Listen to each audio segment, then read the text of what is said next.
Good morning, beautiful people. It is Monday, May 11th, the day after episodes 7 and 8 of The Last Dance debuted on ESPN. A lot to break down there. What a savage Michael Jordan was. What an absolute killer in the competitive atmosphere that Michael Jordan was. I forgot that Michael, and by the way, I don't think I ever knew this, so saying forget would act as if I knew this at one point. Michael Jordan was going to be a damn good baseball player. I think the narrative, which, by the way, he no longer talks to Sports Illustrated because of, and many of other people because of, was that he was a bad baseball player. I think that's because the guy hadn't played baseball in 14 years, and he couldn't see the curveball. But then he started hitting before practice, before practice, after practice, the same thing he did at North Carolina his freshman year to become the best and hardest working basketball player college basketball has ever seen. He started doing for baseball, and I think that year away with the baseball boys, traveling on the buses, playing in those tiny towns, filling up stadiums everywhere he went, getting better at baseball was something that he needed at the time. But if it wasn't for that strike, we're not watching this Last Dance. I think we're potentially telling a story of Michael Jordan becoming the greatest baseball player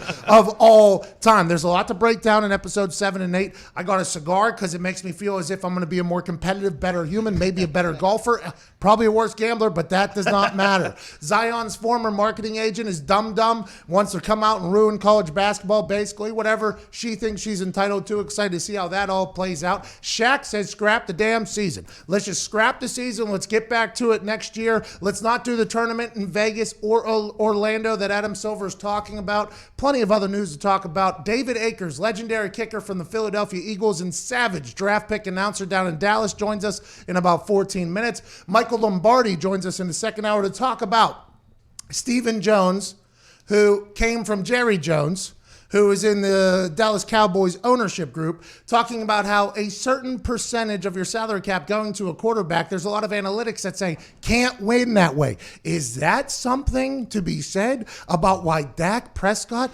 hasn't signed a long-term deal? Are they looking for a cheap quarterback to play over there so they can build the team up around the cheap quarterback? Is that cheap quarterback a redhead? Did that cheap quarterback already sign for $3 million a year? Did that cheap quarterback all of a sudden become the Dallas Cowboys plan? We won't be able to know because Andy Dalton refuses to come on this show. All the boys are here at Nick Moraldo, at Tone Diggs. Ty Schmidt is here. Jason McAfee's here. Viva Lazito's here. Evan Foxy's here. And answering the phones, 1-833-622-3331. Boston Connor is here. What a weekend, boys. A lot of snow in the world these days in May. What? Were you shredding this weekend? I was shredded. I was up there in Canada and what is it, Saskatoon, just living the life. A lot of snow. It looks like you're in the dark back there. Are you? Is there any lights that you could potentially turn on so we could see maybe that incredible getup you got on right now? I don't know why it's so dark back here. Let me just lift my face up a little bit like I'm watching TV back at the pub. And so you can see my face right now, right? Yeah, absolutely. Mutton chop's still there too. How about it? Kept them for the full month. Nope, still 2 more days until that. Either way, you kind of had to do it. And if you don't have the mutton chops for the full month, you just do now. The glasses under the glasses may be my favorite look from you. Thank you for joining us. Hope you had an incredible weekend. 1-833-622-3331, and they will hear this voice. Hey, what's going on, guys? Can't have that. That's a bad representation of our show. Yeah, no, I'll say hello. Also, wow. Hello. Usually I say, hello, welcome to the show. Well, they're not really on the show, though. But, kind of. And joining us, intern Emmett is also here for Emmett's Minutes, which will be running at the end of the hour. How was your weekend, Emmett? Did you learn anything? Yeah, I had a good weekend. Learned a lot. Had a final. You had a final this weekend? What? I got a take-home final that got given to me on Saturday. Well, How'd it go? How'd it go? I haven't turned it in yet, but it's looking we're doing good. that today. When's it due? Tomorrow at midnight. So you just get it. You get to go home with a final, kind of do whatever you want with it. You can travel with it. It might be here with you now, and then you don't have to turn it in until tomorrow. Are you just Googling every answer? Is that how that works? No, it's like a couple different questions. It's basically a paper. It's an essay. Yeah. Can you name us? Can you give us one of the questions? Do you know one of the questions off the top of your head? No. You haven't even looked at this thing. You haven't even looked at this thing yet, huh? I read over it once. Oh, sure. Sure. I think we should give you one of the answers. Probably no. What's the class? What class is it for? Intro to communications, like intro. 101. By the way, it said the same thing there both times. I thought he was going to say communism there. Yeah. Introduction to communism. Here we go. Question number 1. What color is our favorite color? Red. Bingo. Final answer. We'll answer that for you, one of those questions. I took that class, I think, 10 years ago. Probably didn't change much. Communication is communication. 80% nonverbal, by the way. You slip that in there, they make you really feel like you're a genius. Let's talk about a genius now. Michael Jordan. This Last Dance series has been awesome for a lot of us younger folks, I think, because I didn't get a chance to grow up. I mean, I guess I was alive, but I didn't really have the recollection of what the hell was going on during these seasons. The Michael Jordan era of sports was not one that I recall. So this Last Dance has been a nice baptism into the world of what it was back in the day. Now, granted, Michael Jordan being a superstar and getting tired and all that stuff, and his dad passing away in the middle of a hell of a run, who was considered his best friend, especially in the fashion that happened, murdered, and it's insane to think about all that happening around the greatest basketball player of all time. But last night on episode 7 and episode 8, we really got a chance to look into why Michael Jordan said at the beginning of this whole thing that people are going to think he's a hole of the ass by the end of it. And I completely disagree. I understand that some people who have never played competitive sports, and I think Michael Jordan alluded to this yesterday, he said, well, people call you a tyrant and blah, blah, blah, blah, blah. And then he responded, who? That's you.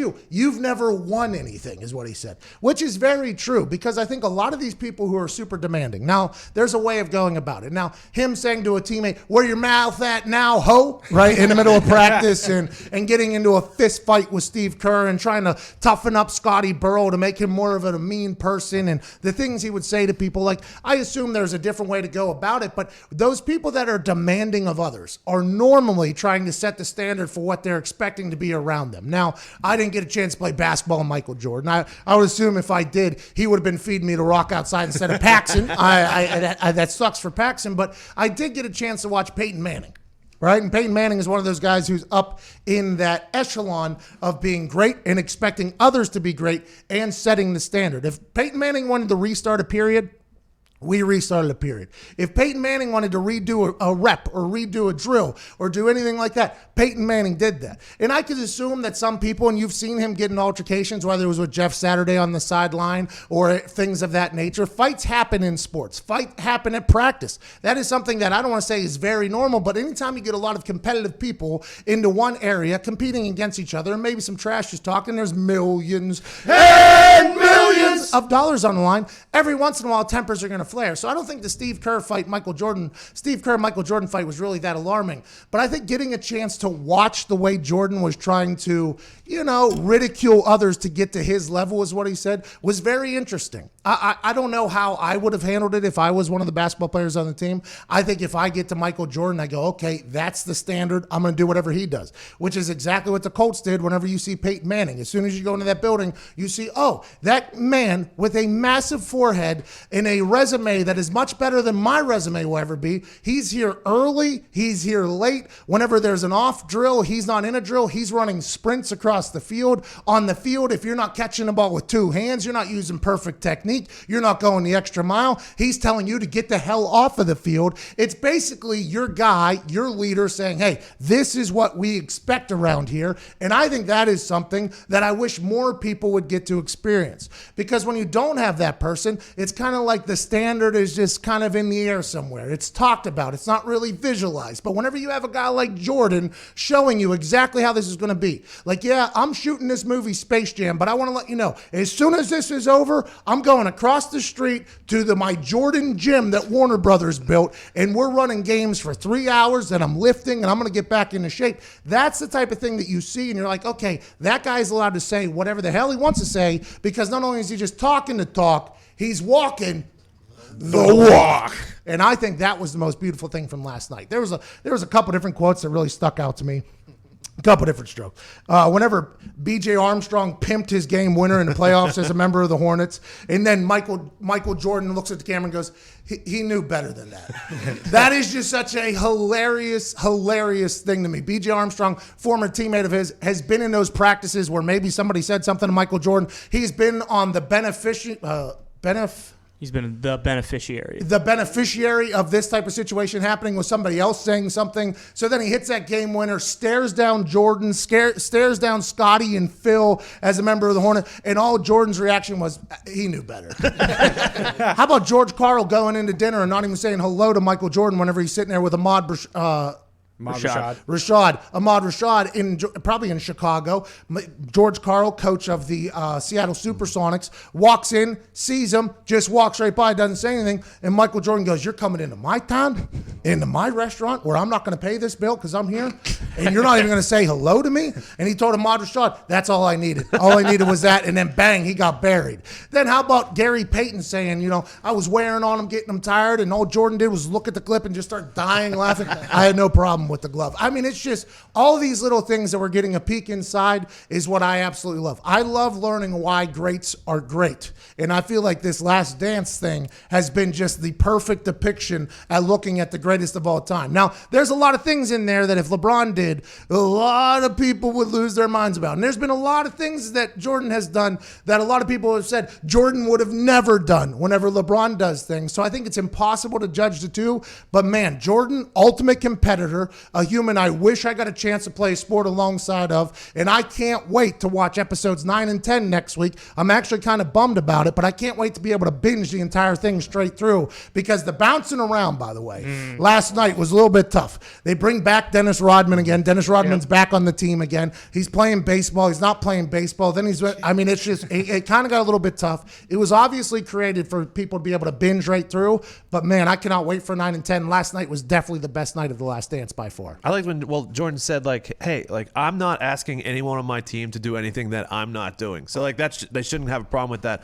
And I like how these guys like Jordan and Peyton, they realize it's a team sport, and they know how good they are, and they realize that if I'm going to be the legend that I deserve to be, I need to push these guys as much as I can. The pack is only as strong as its weakest wolf. Mm-hmm.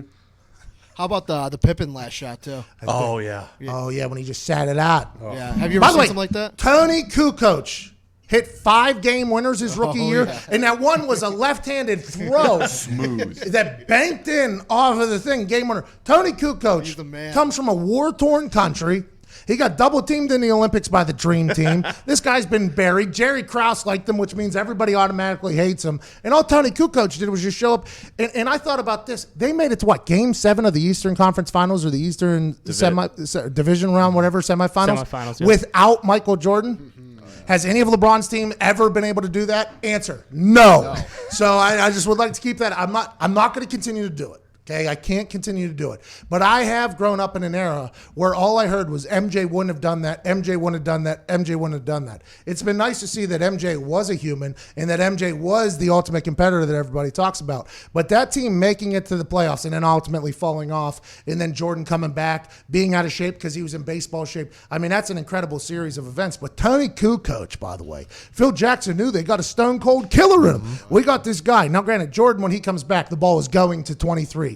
I mean, 45, we like giving him the rock. Thank God he changed out of it, but we're giving the ball to 23. Kukoc, you're going to have to chill for a little bit. But Scottie Pippen going, nah, I ain't going in the game. You're not giving me the ball? Well, then what am I out there for? I'm not passing it to anybody. Get the hell out of here.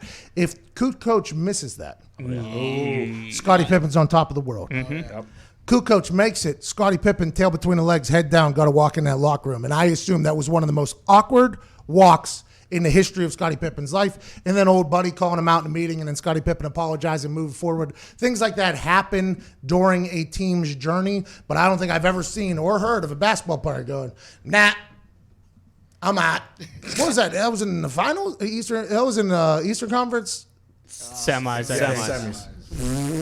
Playoffs. Nah. I'm not getting back in the game. Nah. And then how about him with the, hey, pointing at the Jumpman logo, like, hey, come on back. Come on back. They're giving the ball to Kukoc now. I ain't even give it up. It was a fun night of Last Dance. We've got a lot more to talk about, a lot more to cover. We got to get to a break for the radio because we got David Akers on the other side. We'll take some YouTube comments and YouTube questions during the break. We'll also take a phone call or two. We got a man named Dante from Baltimore on the line. Will, Chris, Jordan, not Michael. Kamal and Sam, we'll talk to each one of you. Probably some YouTube questions during the break as well. Episode 7 and 8 last night was awesome. Also, Baron Corbin in WWE Money in the Bank killed 2 humans. Threw Rey Mysterio off a building, threw Aleister Black off a building. They have not been seen or heard from since. Somebody should send a search party for the 619 in the Aleister Black guy. It's just something to think about. We're back on the other side with David Akers. This is the Pat McAfee Show.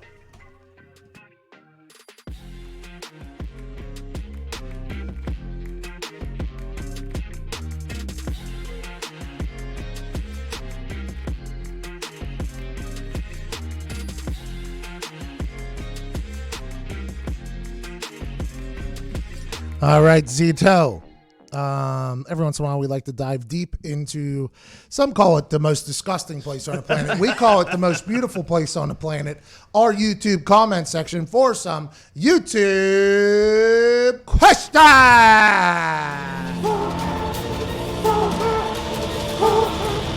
YouTube question. Attaboy, Zito. I'll tell you what, holding the cigar makes you feel a lot more. You look cool. Elegance. Do I? Oh, yeah. You look very cool. Well, who am I? I can't do much with it. You know what I mean? I don't have lip dexterity. Look here. You know what I mean? I can't hold it. I guess I could hold it in the side. Yeah, You gotta build it up. right between the jaw. Look at Italian Because I'm used to the cones that are really small. You know what I mean? With the cones now, I can look real white trash. I can have that thing bounce around while having a full conversation. This thing a little bit too big, though. I'll let you know that. Zito, YouTube questions. What do we got? Yes, sir. I'm combining 2 questions together. He basically talked about Marshawn Lynch walking off the field. But have you ever seen any football players do something like that? Or what would happen in a football locker room if something like that happened? I'm not 100% sure that exact moment can be replicated in many other sports. I mean, I guess if you had a 2-point conversion that you had to make to win the game, and what you just had one? Yeah, this year when Amari Cooper was not on the field for the Cowboys when it was like 4th and whatever against the Eagles. And what happened? Did he keep himself off the field? No, remember they said like he had just run deep, so Yeah, but that was the coach's decision, I think. Oh yeah. Yeah, this decision was Scottie Pippen's Correct. decision. Yeah. That's You're right. the complete different situation is that it wasn't the coach's decision. It would have had to be Amari Cooper's decision to say, nah, I ain't doing it. I think the only way you really get that is if it's a Hail Mary situation or a 2-point conversion situation, or maybe it's, that would be it. I think like the Marshawn Lynch, it's not being a run play, being a pass play on the 1 yard line, Yeah, but that's still the coach's decision. Mm-hmm. You know what I mean? Right. If Marshawn Lynch didn't go on the field. That's what I'm saying. If he walks right off, he's like, oh, this is going to be a pass play. I'm not going to be out here. Yeah, But he didn't. Like that's and he wasn't the one throwing the ball. So like Scotty was tasked with being the inbound passer on that particular play. And he said, nah, I ain't going out there for it. Right. I don't think there's any comparison that I know of. I don't think that situation pops up as much on the football field. But it would have to be a 2-point conversion play, something of that nature, and then just being like, nah, I ain't fucking doing it. I'm out. See you later. Can't do it. Won't do it. You want me to give the ball to somebody else? I've been getting paid, peanuts to be here for 10 years?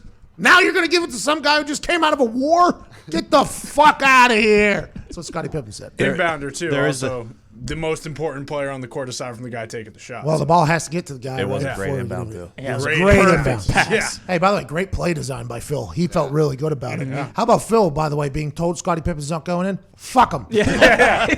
Don't need him. Hey, Scotty, don't need your shit right now, pal. I mean, this play is going to work with or without you. Just don't even make feel. There was the time where they called Wildcat or whatever with the Dolphins, and Cutler just went and kind of just stood there and did absolutely nothing on the side. I think Drew Brees does the same thing. I think there is a comparison, I guess. The quarterback's being asked to go line up at wide receiver and not even attempting to potentially be a threat as a wide receiver. That might be the closest thing. But every once in a while, they bust out Whoa! I wish Scotty would have taken that playoff when he dunked that chip shot on the golf course. That son of a bitch. We're back on radio with David Akers. Why'd you have to bring that up? I completely forgot about that. Was that a cigar? That's all I think about when I see him on that screen. Just dunking in my fucking face. Making calls through a payphone, 'cause every text I send to you makes me wish it wasn't. I try to bring the old school to the new school. I like it old fashioned, I wish you did too. You know it really sucks when I can't keep up and I feel so out of touch. I keep begging for the lies that life's so easy. I'm tired of getting passed by, this just ain't easy. Now, we on a struggle bus to pick us up and see how this goes down. Baby, let's ride it out on the side. Get in the place. So when log in, we'll let the rain log in. Let everyone know you can find us.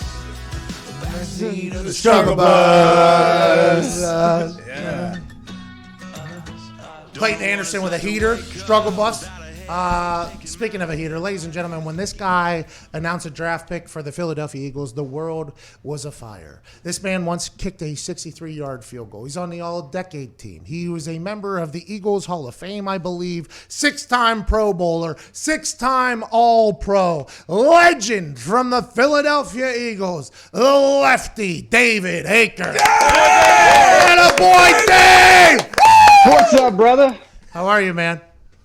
Living life in this Corona life, right? Hey, I saw your son Luke hit a couple bombs this weekend. I think he was working out alongside Matt Overton. It looks like the next generation of Akers might be a better kicker than you, Dave. It doesn't take much to get better than me, though, Pat. Let's be honest. But no, it was funny. We were talking about you this weekend with Matt, and he's still slinging some pills as well, But it was good to be out there and kind of some normalcy again, training with some of the Vandy kickers and snappers there. And yeah, it's funny. I'm 5'9", and when I played about 200 pounds, and now I weigh right around 175. My son is almost 6'3", 190 pounds. I don't know who the father is, but maybe I can thank him, that's for sure. Or at least get a little help financially for raising him. He's going to UCLA, I believe, right? Absolutely, yeah. I'm sporting it now. I'm all in. Chip Kelly, came in early last year and started talking to him real early into the summer with Derek Sage and Will Rod, which they actually have a kicking coach there, which is a little different in most colleges. Half those guys, as you know, have no idea. Oh, just keep your head down, follow through. They don't know what they're talking about. And it's been great to be able to kind of talk shop with these guys and understand that, in my opinion, they have it really going on with the sports science. I mean, I know we talked to Johnny D at times. He was saying it could have been over the top, but the way we went out there and felt, as far away as it is from our house here in Nashville, I couldn't be happier with the opportunity for him. He's excited. Now, if we can just get school started and college football started, That would be all good. I mean, you and I are both too dumb to have that discussion. But what I would like to talk to you about was your time at Philadelphia. You were one of those steadfast Eagles who every single year we didn't know what was going to come out of Philadelphia, but we knew David Akers was going to be consistent. You rode through some waves back then. Whenever Andy Reid was the coach, and you're talking about the McNabb T.O. era. You're talking about post that era. You've been around for it all with Philadelphia. When you look back on your career in Philly, what sticks out to you most, do you think? The fans, without a shadow of a doubt. I mean, first off, Philly changed my life. From three teams before that said, hell, kid, you're not good enough for any of this. Andy Reid gave me an opportunity. John Harbaugh was my special teams coach for 8 years. I mean, not only as a special teams coach, but a Super Bowl winning head coach. To be under that tutelage is quite impressive. The fans in Philly are just remarkable, because if you kind of buy into their mentality, if you see what that family, meaning the small town of Philly, is, they just suck you in. I mean, they really do. And it becomes part of the family. It's a big city with a small town feel, and they love their football. They know what it's about.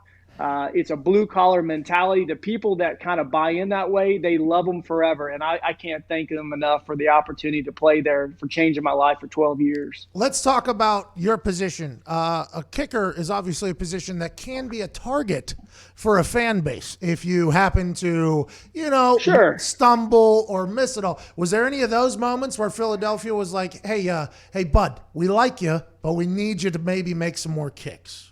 Absolutely. I mean, that's just part of life. The way I think of it is playing a little poker, right? At times you're pulling in some chips to your side, and occasionally you lose a hand or two, right? And you kind of have to hear it. Whether you do really well, you take the highs, and if you don't do well, you take some of the lows, you take those hits. Probably, if I mean, completely transparent here, the two kicks that really just hit with me for sucking it up was the wild card game in 2011. It was the 2010 season. We were playing the Packers. I went in. I missed two relatively makeable kicks. One was like a 42-yarder into it. It was a really windy day. We're not going to use those excuses. You got, I tried to bite it through the wind, and it cut right through. And I was like, well, son of a gun, I overplayed the shot. And then I missed a 34-yarder, which I should have hit in my sleep. We lost by 5. Andy Reid said, you can do the math, because 2 kicks, 6 points. There you have it. It sucked, and that was the last game I wore an Eagles uniform. My contract was up. We had kind of talked through some possibilities of a 3-year deal, and long story short, I had gone through this huge Ponzi deal, and I really wanted to kind of step back up and be able to, end up the last part of my career making some extra cash for the family. And so at that point, I was just like, we'll just see what the open market is. And, they did the transition tag back then, and I don't know, really the ins and outs of what happened behind the scenes when the draft came in, but they ended up drafting Alex Henry, and then I went to the Niners, and kind of the rest is history. Alex Henry did not work out, probably a bad decision, but he showed promise in college. What was this Ponzi deal you speak of? Well, it was called Triton Financial, and some of the players that I played with, Coy Detmer, Ty Detmer, Chris Winkie, some other guys were a part of working with this company. And long story short is I lost a lifetime of money in 2009. Oh, my God. You try to do things the right way. You have people that are way smarter, as you said, than you and I, that look into the fundamentals of a company, looking to, not go out and buy Lamborghinis, and Ferraris and those things, and say, okay, we're going to plan for the future. Not a huge return. It's more cash flow down the line, blah, blah, blah. And it was all legitimate company at one time. They turned fraudulent, and one mistake, he wipes out millions for other people. Scumbag that's in jail right now for 17 years without the possibility of parole. I'd like to slap him in the mouth, Dave. Yeah, I'd like to kick him square in the balls. How do you learn? How do they? Now, listen, we're laughing about it now because obviously you've rebounded and made enough money for yourself. You have to. Otherwise, it'll kill you, brother. Yeah, well, literally, that first day you find out about it, did somebody else like, hey, are you having any suspicions about your money? Or was it like a feds that came in and told you like, hey, your money is being disappeared right now and you don't even know what's happening? Yeah, no, you're exactly right. First off, there was a little bit like, hey, why are the quarterly checks being on high? Oh, it's being pushed out or whatever. When you get a call from the FBI, one of two things is happening. Either you've really screwed somebody over or somebody's screwing you over. And this way, I was getting hosed, right? And, it sucked. And there were guys on a team that were part of this as well. And not to the extent that I had. I'd been in for quite a while, but guys like Mike Bartram and Brent Selleck and, guys of that, really prominent names around the NFL were a part of this. And again, it's not trying to, dumb jocks, you do all these, you make this money. And it really wasn't a fact of trying not to do due diligence on this. And I had my financial people do due diligence in this as well. And you're like, yeah, it looks, really good. And it wasn't like it was just one thing and you just gave them all this money. We actually had sports facilities that were down in the Austin area, and guys would go and train there. They owned them. It wasn't like this was just this fictitious thing, but something happened along the lines. They robbed Peter to pay Paul, and then things just went to hell in a handbasket. How much? You don't have to say how much money you had, but overall, how much money did these people steal from everybody? Did you ever get an estimate? It was over $70 million. I do know this. I helped sponsor a PGA event. I didn't even get tickets to it, though. Who won? Who won the tournament? I don't know. It was a senior event down in Austin. Oh. Check it out. The Triton Financial. You can check it out. I don't even know if they actually got paid, to be honest with you, but we sponsored it. Well, thanks for doing that for the seniors in the PGA Tour. They absolutely. They put a lot the more you can do to help, right? That's one of those stories, though, that I heard in the locker room whenever I came into the NFL, because you have – now, granted, we all have our expertise in things, right? Athletes are normally experts in what their particular field, and maybe something else. Maybe it's weight training, maybe it's being chef or something along that nature. But whenever you're told, like, hey, these people are good money people, and you're like, all right, let me look into it. Yeah, they're good. And whenever people you respect are like, hey, these people take care of your money, you're like, all right, I do my job, they do their job. Now I'm being smart for my future here, for my family. Yep. Here we go. And then all of a sudden, all you need is one bad person in there and it all changes. I've heard horror stories about investment. That's why I do all my own money management, and that's why I have a professional wrestling ring, a couple Bentleys, some other stuff, and it might be bad, but at least I saw it disappear and I got to enjoy it. Absolutely. You know what? And I went back to the same and said, I'm going to just trust in myself and invest in myself from here on out for the most part. And you're exactly right in that. And you try to build a team around you that are smart.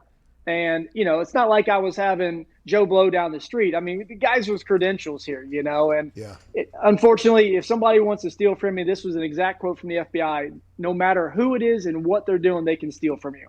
So that's it in a nutshell. Thanks for bringing me down today, Pat. Really appreciate that. All right. Well, we don't have any more time. It's good to know. Okay, let's move forward past that. Congrats on a bounce back, by the way. Minor setback. Sure. Minor setback for a major comeback for David Akers. You go to the Niners. You move forward. You keep kicking balls. You make enough money. Yep. Now your kid's going to make more money than you and I both combined, it looks like, with the way he's kicking balls. He's an animal. But let's talk about, have you been watching The Last Dance? Dude, so great. Now, obviously, awesome. Mother's Day yesterday. I didn't see yesterday's episodes. But I've made my son, Luke, watch with me because I'm like, you just don't understand. And this is the thing when you're coaching and teaching the younger generation, the amount of passion, the amount of willingness to sacrifice so much to be great at something is hard to express out on the field, right? You're like, dude, you have to sacrifice, be ready to do anything you want if you want to achieve X, Y, or Z. And they're like, nah, that's cool. I'm working. I said, but your idea of getting there is different than other people's. And when you see that portrayed out in front of you, all those professionals are great, right? And then he takes it to a whole other level. But as you and I, kind of growing up in that generation, watching Jordan, the guy was just phenomenal. And they can talk about LeBron, and I talk about this when I do a lot of speaking. I use a lot of Jordan quotes. And with that, it's just the mentality. You can talk Mamba mentality. And I thought when Kobe came out and said, if you like who I am, you're talking about the one-on-one, who would win. And he's like, you understand my game came from him. That's giving homage to the guys. And I'm sure guys, even in your own kind of profession as far as punting and kicking, for me, I'm a combination of Morton Anderson, John Casey, Norm Johnson, and Sean Landetta. I really am all those guys wrapped into one because each one of them took the time to give me the Q&A that I needed. And matter of fact, Morton for years called me Q. I was like, why are you calling me Q? He said, for question boy, because you ask all these daggone questions. And still to this day, Morty calls me Q, I feel like, though, you were in, I might be wrong here, but the first time I met you was warm-ups. I think you were at the Eagles still. It was a little bit of a chilly game. I go over there, I shake your hand, and you seem like a very focused guy. Like a lot of people I can kind of banter with a little bit, but I feel like that competitive like fire you very much had, I feel like, right? Am I accurate in saying that? You're 100%. And it's interesting that you bring that up. And maybe game day, I was in, focus in that way. But the one thing I'll say that people are like, what do you do after football? Your retired life. You cannot turn that competitiveness off. Agreed. And I know you've talked and I've seen you punting balls out in your farm there and just smoking them, right? Come on. Vinny, trying to figure out if he's going to continue on and Matt Overton and I were talking about, it's that competitive nature that you cannot turn off. I don't care if you're a kicker, you're a pool player, whatever you are. It's that innate something in you that says, I want to be great at something. And that is the biggest challenge post-NFL. I think Jordan, whenever he was watching those games, I would assume while he was watching the team without him while he's playing baseball, he was like, I can beat that guy, that guy, that guy, that guy, and that guy. And I think that happens with a lot of players. Absolutely. That's why you see a lot of players nowadays, especially thinking about coming out of retirement, because it's like, I feel like the level of the game is at a point where I can still compete if I had to. Have you seen any kick? Because last year was not a good year for the brand kicking. I mean, it was probably the worst I've ever seen in my entire life. I literally almost packed up and just went to like 7 different teams last year. It could have happened. How old are you at this point? I'm 45. Let me give you a little – I don't even know if you know what kind of happened at the end of my career. So I go to my 6th Pro Bowl out in San Francisco. I get the golden toe that year with Andy Lee. We got a split. It was a great year for the brand in San Francisco. Amen. But I come off of that, and I find out I have the quote-unquote sports hernia, right? So I get my first surgery. We go into that next season. The first game back, I hit the 63-yarder opening day in Green Bay. I'm like feeling pretty good. The recovery's been all right. A couple of weeks later, we have new turf down in San Fran, and it's pouring down rain. We're out, and I do a kickoff. And, other than people that know kickoffs, you have to explode everything you have through there. And I did a full-on Charlie Brown. Flipped up, landed back on my shoulder, and I was like, well, everything's together. We're cool. So the next day I go out and I kick, and I started feeling that same pain right in the pelvic area. And I was like, this sucks. Oh, no. And no matter what I did, it just continued to fester and fester. I would hit field goals in practice. It would be good. In the game, everything was like right down the left pole. And you look on film, it looked good. Like, what in the hell is going on? Brad Seeley was like, man, your form looks good. We couldn't figure it out. I was having a terrible year. Mason Crosby and I had a terrible year that year. And so we go to the Super Bowl. After the Super Bowl, I get released. I get released injured. They made me go back to see my surgeon. The surgeon said, hey, I think you need another surgery. Go back in. They release my adductors now. I go back and say, okay, I think I'm ready to start kicking. The Lions pick me up. I was like, all right, let's go. And I started kicking again, and I felt like I was getting stabbed in my leg every time I took a shot. Oh, no. So I had to go back into surgery. And at that point, it's like, all right, it's May 5th, I believe, 2013. I hadn't really kicked the ball. We went through the entire offseason, new holder with Sam Martin, and, again, a guy that can just drop bombs. Yep, so he's never really held. So we go into mini camps, no kicking. We go into training camp as the first time we worked together.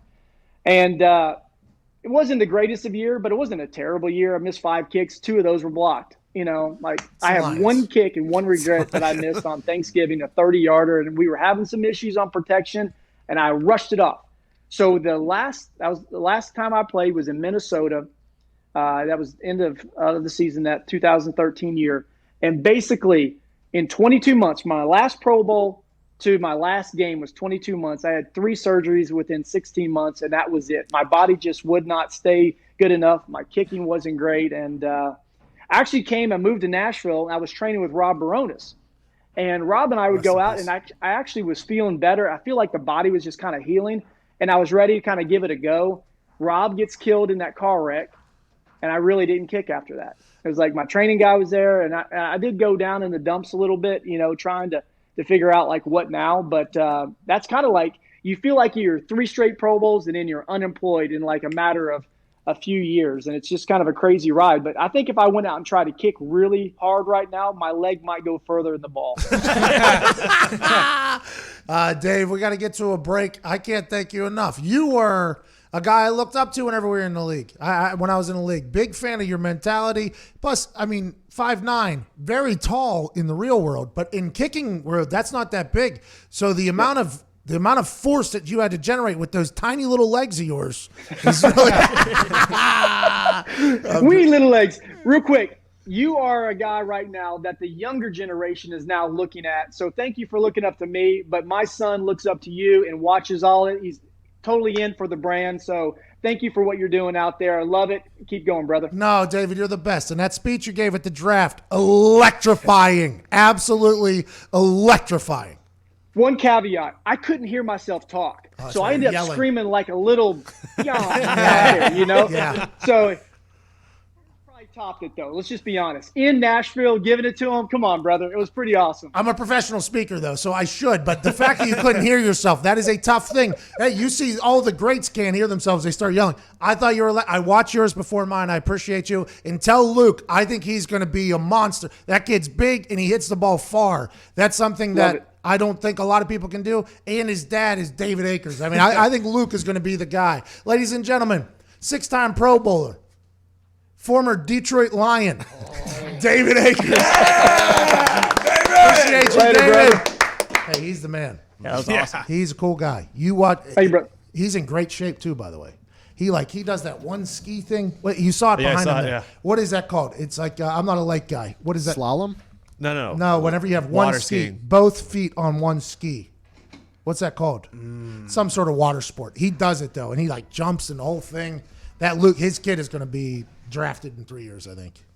I'm watching that kid hit balls right now, and I'm like, damn. And his dad's David Akers, so I assume he's got little tricks of the trade. Mm-hmm. He was a Lion. I forgot he was a Lion. Hey, I'll be honest, I did too. I had no idea he was on the Detroit Lions. Well, he was one of those Thanksgiving days, though, where you got a chance to experience a little misery there. We're having a little protection issue, so I tried to speed it up, and I hooked it a little bit. And like you said, it's Lions. It's what do you Lions. expect? What's it called, Z? Did you look it up? I think he was right. Slalom. Yeah. Slalom. Yeah. Well, he's a lake kid. He's a lake kid. I should have known that. Boy, Foxy. Golf course, lakes, Evan Foxy, Michigan summer. Good life. Amen. 39 minutes after the hour, we got to get to another break for radio.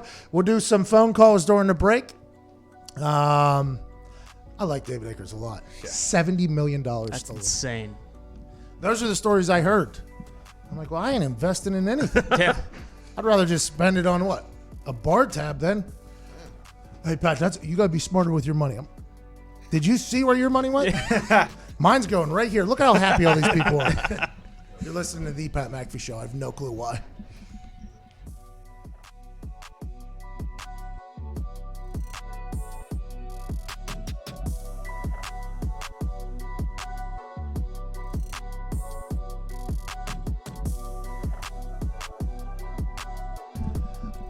All right, let's get to some phone calls here. Let's go to Will in Denver. What's going on, Will? Hey, what's going on, Pat? Just taking my daily vitamins today. Attaboy, Will. Attaboy, Will. Oh, yeah. Attaboy. And I just want to talk about that Cam Newton backup position, and I think he would be a perfect fit for the Ravens. Oh. Something to think about there, Will.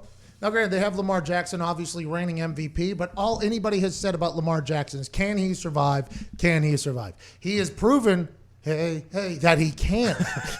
And he has this ability to not take massive hits. Now, granted, he'll stay up a little bit longer than he probably most people would want him to do, and that's because he can turn those, possible tackles into spin move highlight reel touchdowns.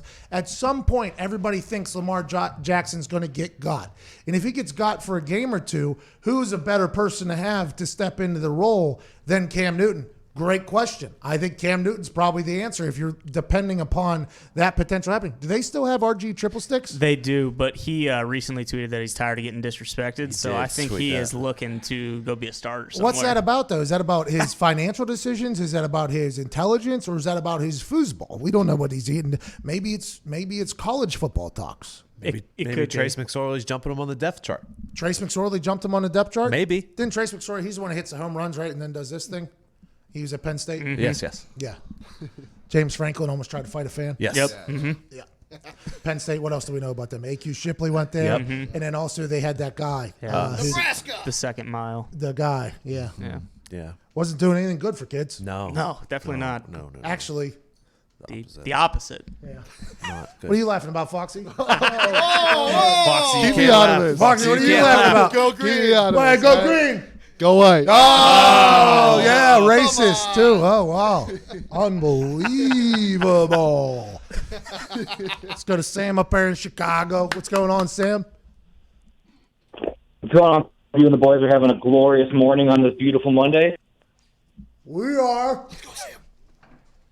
Good to hear it. So, I had a little too much coffee this morning, got the gears going, and I'm thinking about if the NFL wants to open the season with no fans in the seats, I think they take a page out of what AEW has done in wrestling. And you just fill the front row with notorious NFL chirpers and trash talkers, and maybe even celebrities too. So I'm thinking you got Chad Ochocinco in the front row, mic'd up, just causing havoc and just yelling and chirping. So I want Not a bad idea there, Sam. So AEW, for those that don't know, is on Wednesday nights on TNT, as is NXT. And what AEW has been trying to do while this downtime and not being able to have fans is they have their other wrestlers who aren't in the wrestling card for the evening in the crowd screaming at random times. So it gives the effect of a crowd and a reaction. The only reason why I think it works there and doesn't work in football is because the stadium's too big. Mm-hmm. It's too big. If you got one or two people, which I think would be the most amount allowed if we're talking about only doing this, their voices will kind of get lost in the sauce. What I think we should do is we should have that sky cam, and that should be mic'd up. They should have the mics on the players open too, and we might as well put that thing all games on at 9 p.m. on ESPN, and let's just hear what the guys are talking about. I think that would be the most entertaining form of football. Would the league and Shield ever let that out? No. And I'm not 100% certain you'd get a lot of players to play without the fans, by the way, just because you don't know how many hits your body has. You have no clue how long your season or career could be. And if there's no fans, that means the money is just going straight down. I mean, that's just the way it goes. You heard Schefter talk about how it's a $30 to $80 million deficit per team per salary cap going next year. I mean, that is a massive thing that has to go into play for being played without fans. Now, with a 15,000 people thing that the Miami Dolphins are thinking about doing be an answer? Potentially. But I think we have so much to learn here still in the next couple weeks of what's going on. People have green flag race right out of the quarantine. Oh, yeah. If these numbers continue to do whatever they're doing, I think we're going to live in a much different world in a week from now. I don't think anybody knows what the hell is going to happen, though. That's why Adam Silver has said, we don't know until May. We're not going to know until June because we have no outright answers because this is an unprecedented time where nobody knows jack shit of what's going to happen next week. I mean, nobody has a clue. Then they're like, well, is another one going to come back? Is a different form going to come back? Nobody has a fucking clue. And we're all just kind of shooting out into the air right now, hoping to figure it out. I am on the team that stadiums will be full by fall for football. And that is reliant upon zero fucking information. Back on the radio in 5 seconds. Wait. Okay, now, from the beginning.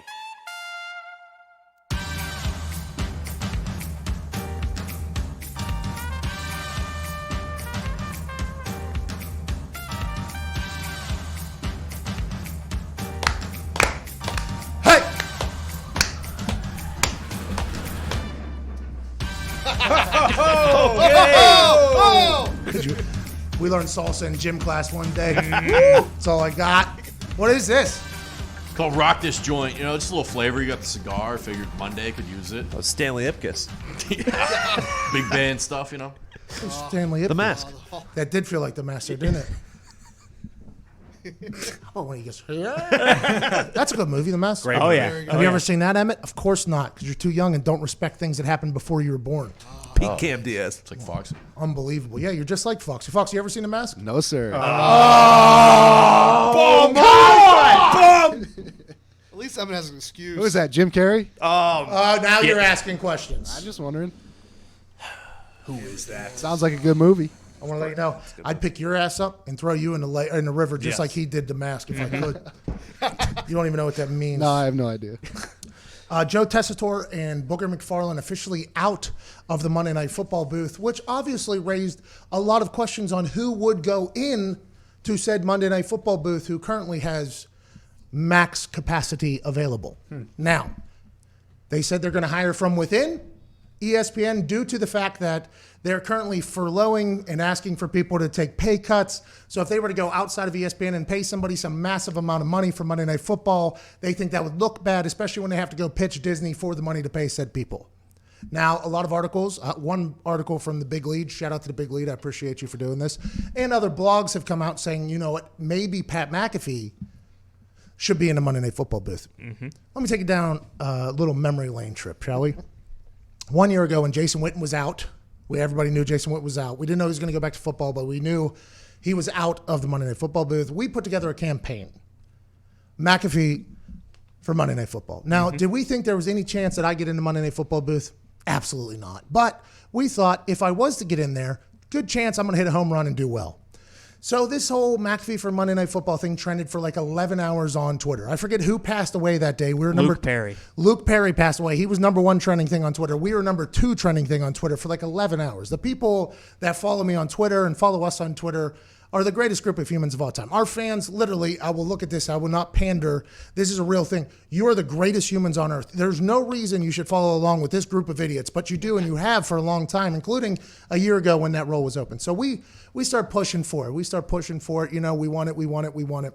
They bring Booger out of the Booger Mobile, put him into the booth, and everybody's like, okay, that makes sense. Give Booger a shot at it, right? Then as the season goes on, I never said anything negative, but a lot of people were like, hey, this booth ain't it. That's what a lot of people were saying. So tweets about me going into Monday Night Football were coming to me at a rapid level every single Monday night. So then I think the storyline continued to build, especially now whenever they were looking into getting, Tony Romo, then Peyton Manning, then Drew Brees, and they missed out on all three of those. And everybody was like, well, if you're going to hire from within, there's already somebody that trended for 11 hours. There's already somebody that every Monday night people tweet about going in there. And he worked for ESPN last year for free, actually. Actually, he lost $900,000 working for ESPN last year. He was on 6 planes a week for like 6 weeks. Every single show he was on, ratings went up. He was never mentioned about it, but the ratings went up on every single show he was a part of. Why don't you just hire Pat McAfee for the gig? And I've said, if I was offered the Monday Night Football booth, I would take it in a heartbeat. That is dream job, precision job A. That is a mini Super Bowl every single week. So I told my people, I said, hey, let them know that if this Monday Night Football thing opens up, I would not mind being a third person in there. Even if they want to add me with Tess and Boog, I'm 100% okay. I'm not doing a sideline. I hate the sideline. I will never do a sideline role again because I'm not a person who's supposed to ask for permission to speak. But if they want to put me in a booth, let me get into the conversation. I think I can add to the game of football. I think my knowledge of being inside, an undefeated team, kicking off a Super Bowl is much different than the former comedians that they try to put in there. I'm coming from a much different perspective. They said, okay, we'll relay the message. So then I was told on the way back, oh, they want a quarterback in there, sorry. Then you see them go after Peyton and Tony and Drew, and they all miss. So then they're like, I'm like, okay, now they missed. Feels like this is probably a time where I could go. Oh, I'm sorry, they want a future Hall of Famer in there. Okay, I'll wait it out, see who they get. Then it comes out again, they're looking for somebody, they want somebody more polished. So what I'm saying is, have I been trying to get that job? Absolutely. Has everybody on earth been trying to get that job aside from Tony Romo, Peyton Manning, and Drew Brees? Absolutely. But have they given me every single excuse you could possibly give me to not put me in there? Yes. And that is why I am saying there is a 0% chance I end up in there. How many excuses can you give? It's almost like they're trying to be nice. They like me a lot, but they have a different vision as opposed to me being in there, and I completely get it. But you need to know now, if you're going to keep me as an independent operation, I'm probably going to do Monday Night Football watch-alongs on my own YouTube. Mm-hmm. I'm probably going to start going for this entire thing, and I'm going to try to take over the whole damn sports media world if that's what you want, and I'm 100% okay doing that because we got a big Brinks truck backing up to this place in about 4 days. So I am completely okay. I am excited to continue this YouTube daily show. But to everybody that tweets me like I should be trying to get that job and stuff like that, I have very much tried to do it. And from what I'm being told, they're not going to be able to pay that much either because of the situation they're currently in. I said I would want it. I've been turned down numerous times. And at some point, you just got to say, all right, it's not meant for me. Let's move forward. And that's what I'm doing. It makes no sense, like, because even you saying like you're willing to be like the third person, so it's not like you're like, hey, it needs to be me and me only with the color, or not, you're the color guy, with the play-by-play. Yeah. And ESPN, if we're all being honest, like out of the 4 networks that cover football, NFL football, they're in 4th right now, and like they need something to make the game relevant again on their network, and you're the perfect person for that. That's what. By the way, a lot of ricochet shots at me yesterday. Man, I was getting buried on the internet by people who do not love the McAfee. Which, by the way, I've been hated since high school by a lot of people. I am okay with that. I'm a big wrestling fan. Okay with people hating me, but boy, there are some people who are not for me getting the Monday Night Football gig, not only on the internet, but I also think in the executive roles that are making these decisions, which is why I've said for a long time now, once the next generation of executives come in, I think we'll see a lot more of an operation. This particular line of executives has their eyes on certain things. They're probably fans of certain people, like, let's do it our way. If it works, it works. If it doesn't, we'll be there to save the day in about 5-10 years. Or we won't. We won't care either way. But I want to let you know I have given it my best go to get that gig, just in the booth somehow, and it has not worked out for a variety of different reasons. And I'm at the point now where it's like, all right, time to move on. But boy, there's some people on the internet who do not like the thought of me. What's you going to do? Yell all game? McAfee sticks getting old. And it is interesting because whenever you are a fake character, or you make up a character, or you're maybe not yourself, and you do have a shtick, whenever people say something terrible about you, like, hey, that guy's a dumb, loud douche, you can just pawn that off on your character. But whenever you're those are direct shots at me. And I'm like, do I respond to all these people, or do I just let them think however they're going to think? They're going to think that way forever. And this has kind of been my life. Absolutely. But boy, I do wish I was some sort of shtick or character, because it'd be a lot easier whenever these people who obviously don't ever listen to anything I do call me just like, the biggest douche on planet Earth. I think at one time I might have been, but I've grown past those. And if you think I'm a douche, I probably hate you too. So let's just keep it moving. But boy, there were some shots at me yesterday during Mother's Day that I did not think I deserved. I thought we were trying to get me a job. I didn't know we were trying to bury me or something. Well, and that's also why, like, when you actually eventually get this or eventually do this and people see week over week that is you, it's like, oh, okay, this isn't a shtick. Like, this is actually genuinely who it is. I think people tend to come around. To hell with them all. This show ain't going any. Hey, I'm not going anywhere. This show's staying. This is my number one focus, main focus, and I hope we can grow week over week. Hour number 2 on radio begins on the other side. We'll take some phone calls during that break. This is the Pat McAfee Show.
house is a tour bus.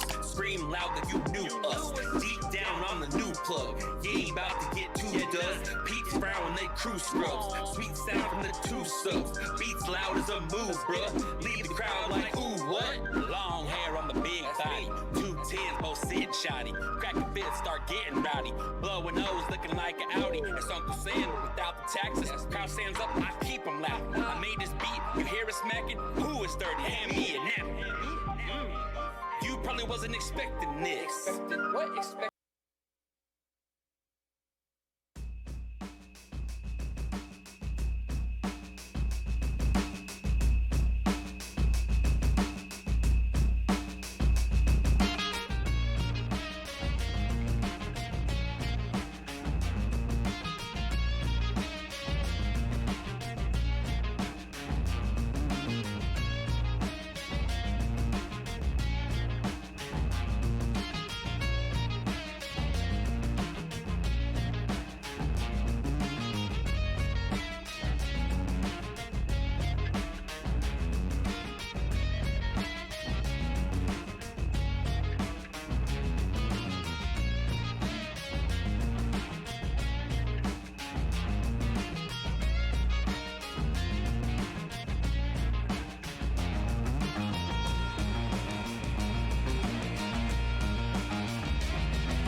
Welcome back to the Pat McAfee Show. Hour 2 kicking off right meow Monday, May 11th. In the first hour, we had David Akers on to talk about all things in his career. One of the greatest kickers of all time, 6-time Pro Bowler, had a bunch of surgeries, had to retire at a time where I don't think he wanted to. Also got caught up in a $70 million Ponzi scheme pretty deep into his career.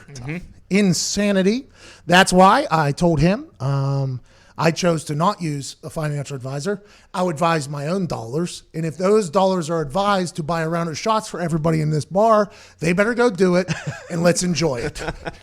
And that's why I also have a wrestling ring, a couple cars, and this building, to be honest. Still using all the stuff, though, by the way. No, there's a lot of things down that barn of bad decisions that have not been looked at. What can be used? That aquatic vehicle could be used at any given time. If there's one flood.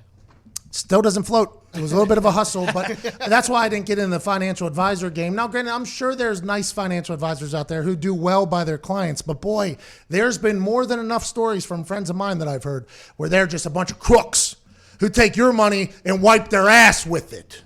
And that's not what I'm about. No. I mean, he said he lost a lifetime's worth of money. And it'd be one thing if you were like a teacher or something like that, but when you've played in the NFL and you've made millions and millions of dollars, I can't even fathom how you could stomach that. Well, he had to keep going. Yeah, I know. He had to go play elsewhere, right? He had to make 3 Pro Bowls after that. But there's more of those stories than are being told because people are embarrassed to say it happened to him. Mm-hmm. Even if it isn't all of their money, there's guys that lose $5, $6, $7 million who can't be losing $5, $6, $7 million. But then you see them doing jobs that you don't expect them to do, and then people make fun of them like, oh, this guy wasn't good with his money. Look, he must have spent all his money on booze and drugs and blah, blah, blah. It's like, well, actually, he did the right thing and think what he thought was the right thing, hiring somebody who's supposed to be good with money, and that person decided to take his money and just flush it down the toilet, both in America and in Australia where it goes the opposite direction. Joining me today are the boys at Nick Moraldo's here. Tone Diggs is here. How's it going, Tone? Great. Looks like you're all the way back on Ben Roethlisberger. You're ready to go. I'm very, very fired up. You're ready for old Ben Roethlisberger to get it going. Once you experience a season without a quarterback of that level and you've had him for that long, you realize that you can't take him for granted. Speaking of answering the phones, 1-833-622-3331. A man who's a diehard Patriots fan, Boston Connor. We never took Brady for granted. You cannot say that. You did, though. Yeah, you absolutely did. Way. Well, because in 2009, when you had Castle, you won 11-5. Whenever he was suspended those 4 games, you won 3-1. So you guys automatically assume, like, hey, get Brady out of town. We'll trust in Bill Belichick. But I think the Steelers and a lot of other teams who've had greatness for a long time, once they experience average, you're like, damn, we should not have taken what we had for granted. And that could potentially be the Patriots next year, or the Patriots could debunk a lot of theories and maybe just go from legendary quarterback to legendary quarterback like the Packers did, like the Colts did, like plenty of other squads have. Is that going to be the Patriots, or is than not, Boston Connor wearing an incredible T-shirt from your PMI Zoo collection. Look, if you don't think Jared Stidham is the next future of the NFL, then you are a fool. That's coming from this shark right here. That is not the official Shot Gang shirt, right? No. That is from Connor Zoo that is currently It available. is a nice shock shirt, but it's not the Shock Gang shirt. Yeah, this is a shark, and then we have a shack gang that's different from the shark. Okay. At Ty Schmidt is here, Jason Max is here, Viva Lazito's here, Evan Fox is here. And since it's Monday, Wednesday, or Friday, intern Emmett is here rocking some incredible Jordans. How's it going, Emmett? How was your weekend? Weekend was really good. Going good. Well said, Mitt. Electric. Hey, less is more. Slow down, man. Slow down. Less is more, 100%. Let's talk. We covered everything we're supposed to cover in that first hour. We talked about, obviously, The Last Dance. Episodes 7 and 8 are the greatest episodes they put out yet. Can't wait for 9 and 10. A week ago, you heard me bitching about not being able to binge this entire thing straight through. Now I'm kind of happy that I got to wait a week until the final 2 episodes. It's something that I haven't experienced much lately. You know, if I want it, I got it. I want it, I got it. I want to watch something, I watch it all the way through. It's kind of becoming a little bit of a spoiled mentality, but I think the reason why they couldn't do this is because it is now coming out even more so. There have been rumors and leaks and stuff like that. They were nowhere near done with The Last Dance whenever episodes 1 and 2 premiered. They were still finishing these last 4, probably 5 episodes. So the fact that the editor got it done, the director got it done, MJ got it done, this seems like this was a lot of work, and I'm thankful that they put it together because this has been a beautiful depiction of what athleticism and competitiveness is at the highest level, and I'm learning a lot about a lot. I wonder how much different it is now than what they initially planned for it to be if it were to come out in June. Did they shorten it? Huh? Potentially. Could this have been even better? I wonder if there's going to be like a director's cut or something down the road. Is this the Usain Bolt putting the arms out with 15 yards left in the 100-yard dash so they can 100 meters so they can break the record again? Maybe that's what they're doing. The director has done some media, and his spin is, if anything, they've lengthened it. No, that's his claim. He's saying they got extra input from MJ because he hasn't been as busy with other things. He's had some more free time on his hands. Mr. Jordan now, I guess the shot in 94.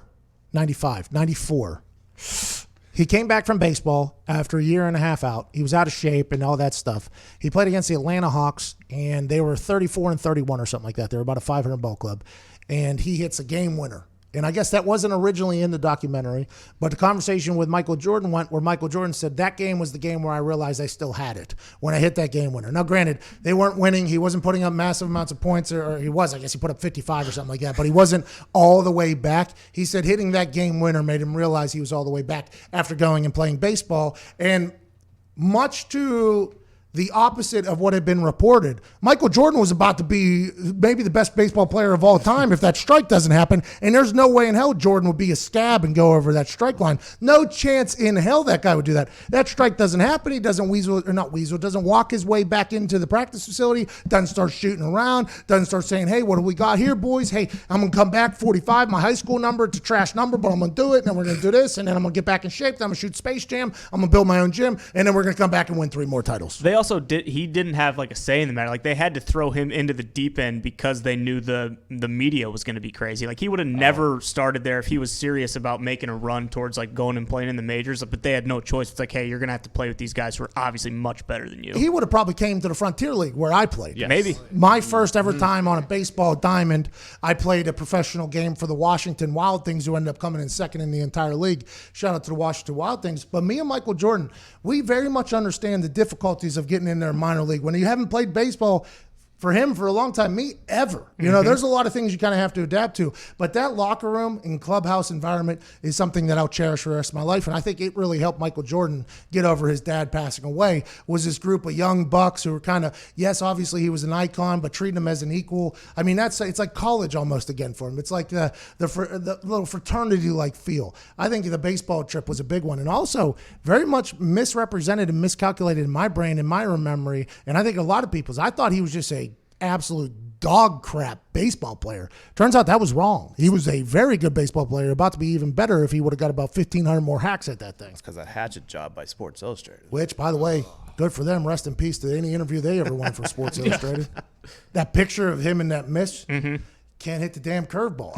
Now listen, as somebody who hadn't seen a curveball ever in their life, That first curveball you see, quite a moment. Quite a moment. Ronaldo Lopez hit me with a curveball in the fourth inning, I believe, third or fourth inning. And everybody told me that this guy was only going to throw me fastballs because I wasn't a real baseball player, which is what they did to Michael Jordan, by the way. Whenever he had a 13-game hit streak, it's because every pitcher was told by all of his friends, if he can hit your fastball, you shouldn't be pitching in the majors because he hasn't played for 14 years.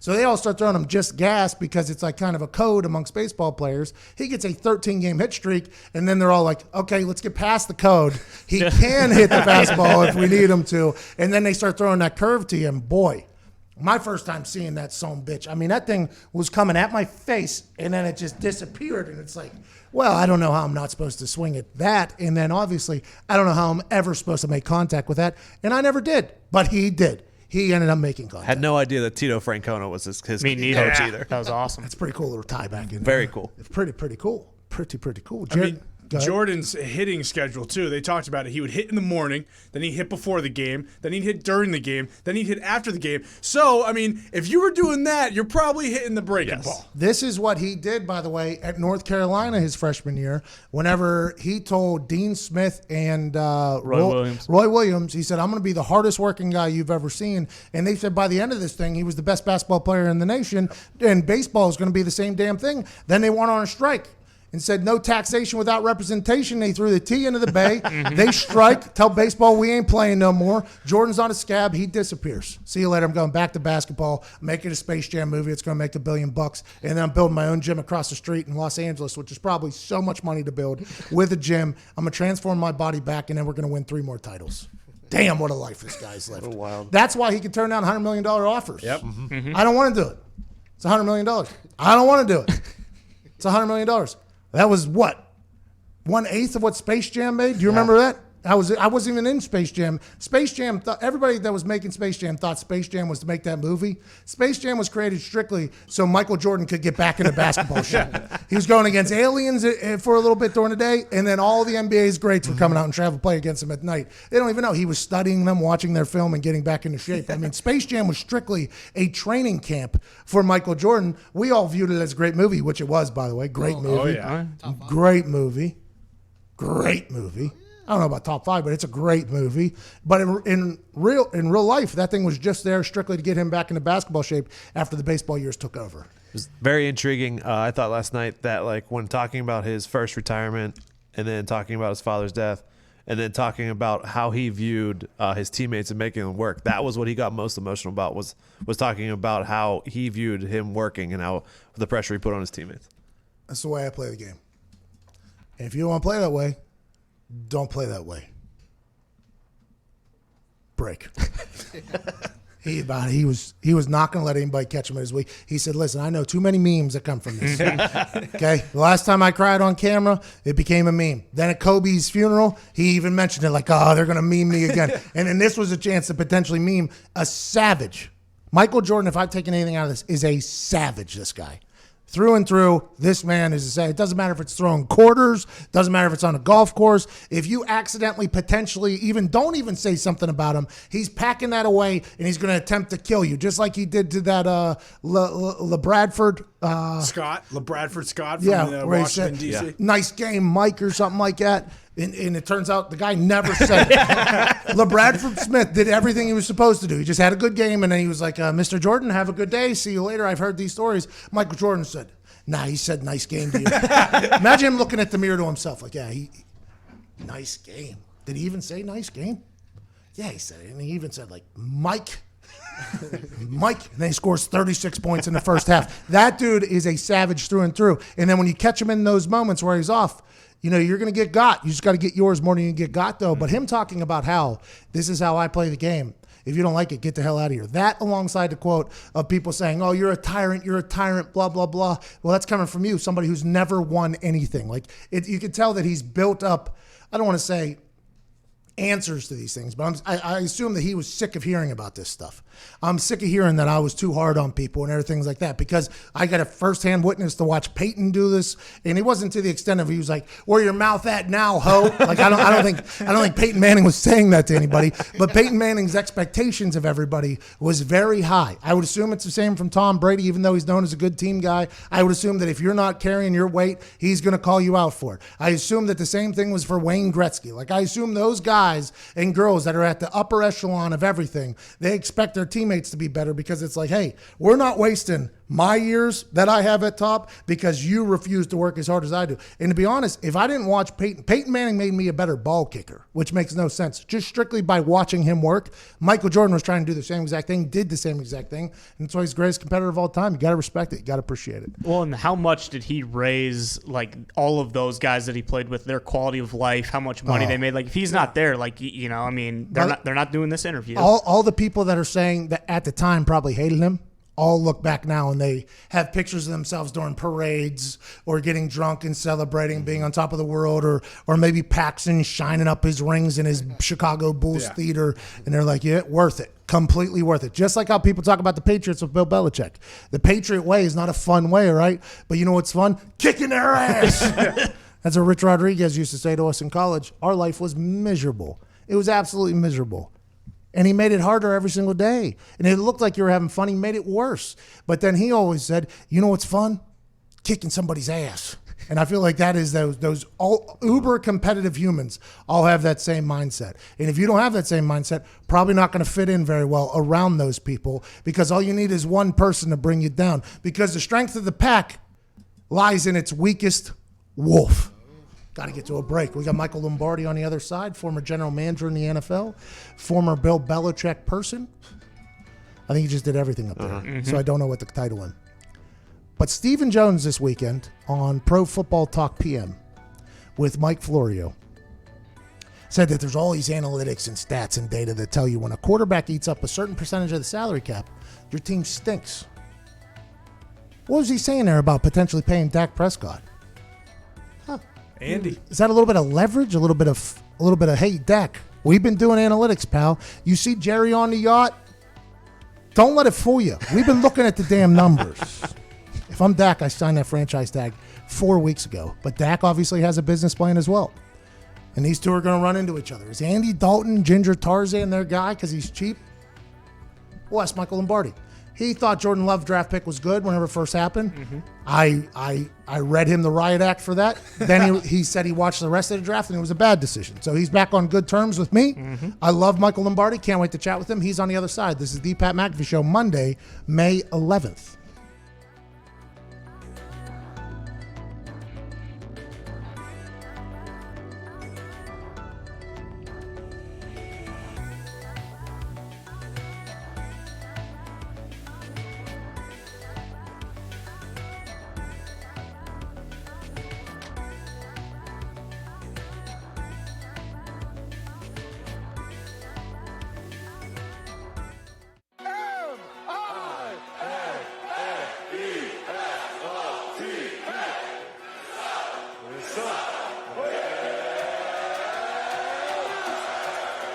Lucky to be here at the Northrop Hall with the incredible crowd. College Game Day is having a blast here. Minnesota has shown up. Row the boat, Sky U Mall, go Gophers. Let's get the axe and keep that thing in Minneapolis, Minnesota.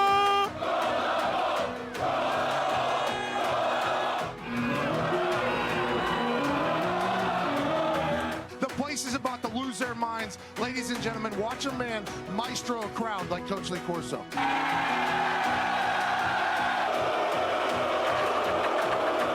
to him. Give it to him.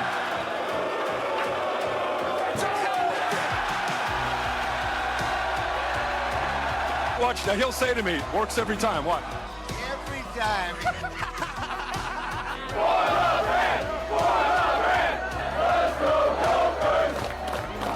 You just can't dog pee on a field. This obviously led to a nightmare situation for Luke Logan, who misses the extra point. An absolute pandemonium happened. But in Dwayne Haskins' defense, the Redskins and Dwayne Haskins might never win a game again. That guy's flexing like PJ Fleck a little bit. Good sells a little bit away. He got me the throw. Throw the flag. Sell your soul. Who hates Iowa? A lot of hate here in Minnesota, Maria. Hey, you look good, pal. For me, right after we leave this octagon, I'm going to Lake Minnetonka. I'm pulling a swordfish out of there. Then I'm going to stop by Paisley Park. I'm going to pay my respects to Prince in the Purple Rain. Then I'm going to walk into TCF Bank Stadium, and I'm going to say,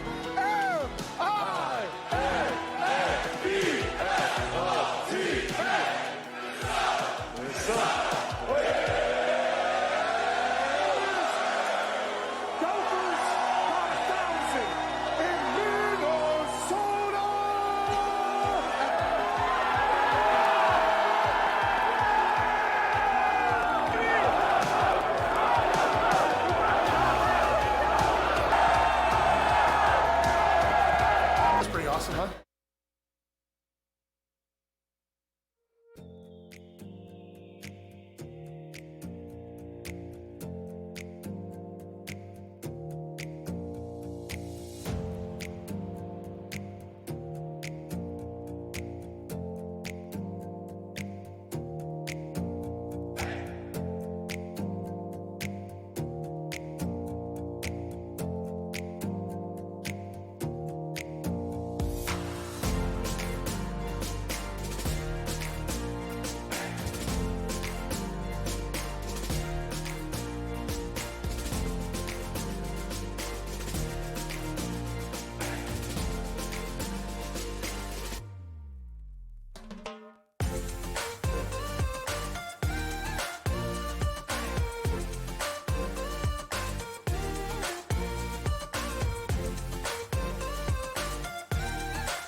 That's a good song. Welcome back to the Pat McAfee Show, Monday, May 11th. We're being joined now by a man who's once a general manager in the NFL, friend of the show, has done all things. Now he works for VSiN. He has the GM Shuffle as a podcast. Big brain. Every time he talks, I learn something. Ladies and gentlemen, Paisan, Michael Lombardi. Thank you, Pat. That's awful nice of you on a Monday. I appreciate you. Happy Monday. Have you been watching The Last Dance? Last night was awesome watching him just bury and ridicule his teammates saying, hey, you get to my level or you get the hell out of here. Yeah, I haven't seen last night's. I watched Billions instead. I'll come back on it tomorrow. I tape it so I can go through the commercials, but I'll get to it. I mean, I loved it. I think it's great. I think the most ridiculous thing I've seen in the whole time is Jerry Krause celebrating on the team plane after they beat Detroit. He was dancing. Yeah. And I love Scottie Pippen. Go sit down, Jerry. I mean, like, seriously. The one thing I learned being a GM in the NFL, I would never go in the locker room or near the play. Like, that was their sanctuary. Smart.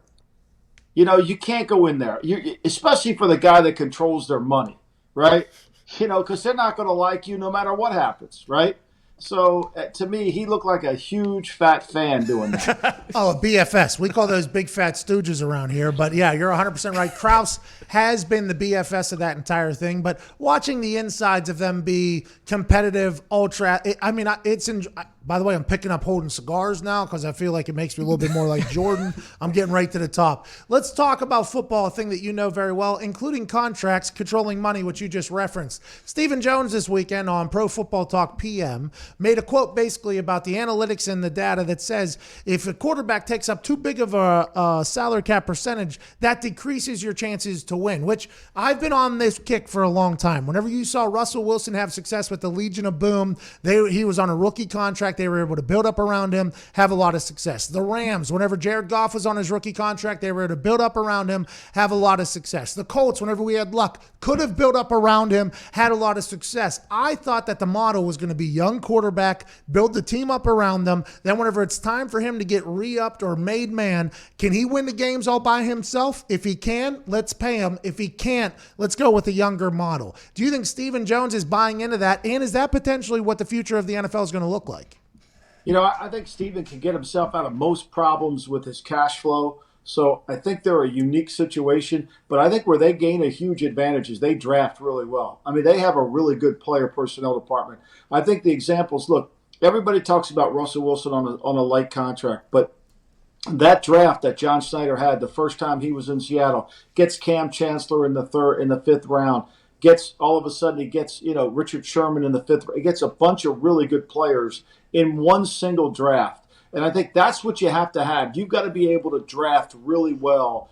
And even if you have to pay your quarterback, you have to draft well. It isn't about just it's easy. Okay, we got a cheap quarterback. We're going to make our run. No, you got to be able to draft real. You have to have a marquee draft. You got to have a draft that separates you. The Patriots, Hernandez, Gronk. You got to have one of those things, and then you can get to the next level, assuming you have the quarterback. And the Cowboys draft really well. The Cowboys they were 31st in the National Football League last year in close games.